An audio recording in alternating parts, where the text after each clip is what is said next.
People are having their SNAP benefits stolen. Meanwhile, one state lawmaker wants to abolish the Pennsylvania inheritance tax. A pool company has closed dozens of stores. Plus, a scenic train is back on track schedule-wise just in time for spring. I'm Claudia Dimuro, and you're listening to Today in PA.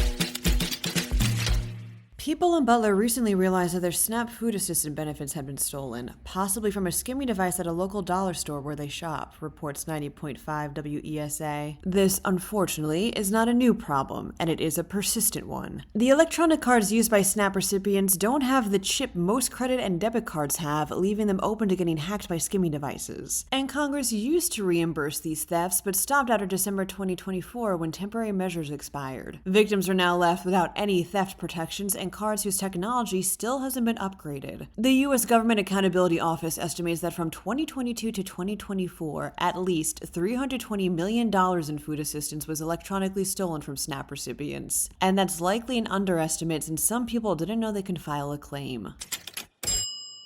Pennsylvania is just one of 6 states that still impose an inheritance tax, reports Pittsburgh's Action News 4. It starts at the first dollar, up to 15%. And there are a few bills floating around right now that are trying to modify it. State Representative Valerie Gatos has one that'll abolish it completely. According to Gatos, the tax causes people to think, quote, "I don't want to move to Pennsylvania because that means that any of the money that I worked all my life for will be taxed at a very high rate." Her bill, House Bill 1394, has gotten through the legislative process and now sits with the House Finance Committee.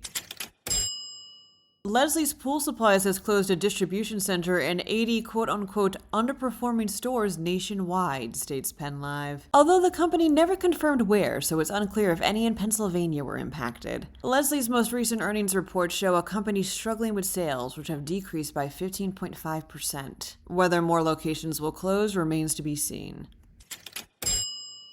The Lehigh Gorge Scenic Railway has resumed daily operations, says the Pottstown Mercury, and just in time for spring. The popular railroad will be running 3 trips a day, 7 days a week. 70-minute round-trip rides out of Jim Thorpe. The railroad runs next to the Lehigh River and into Lehigh Gorge State Park, which should be looking very pretty as the weather gets nicer. That wraps up today's episode. Also, I just wanted to give a heads up. I've seen that Today in PA isn't showing up on Google. I apologize for this. Google doesn't really give us a straight answer or fix for it, but fingers crossed it can get resolved soon.